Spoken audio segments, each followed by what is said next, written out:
As the superintendent of the Charlotte-Mecklenburg schools, I understand what an important role our school district plays in building the future of Mecklenburg County and all of our small towns and municipalities.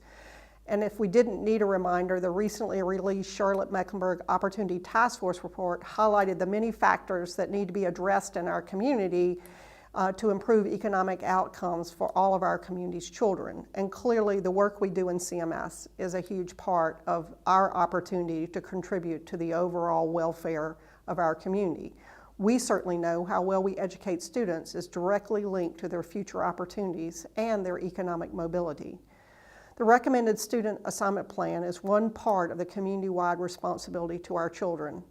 I know how important it is for our students to be assigned to schools to create a learning environment that will help every student achieve at the highest levels and graduate ready for a successful future.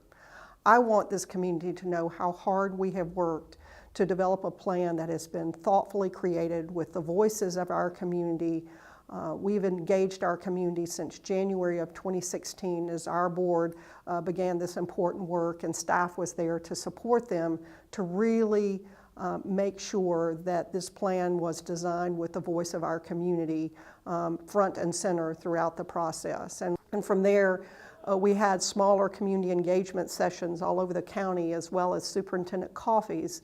At every turn, it has been my goal to listen and respond, and I think our board has done the same thing as they develop their goals and guiding principles that were approved last spring of 2016.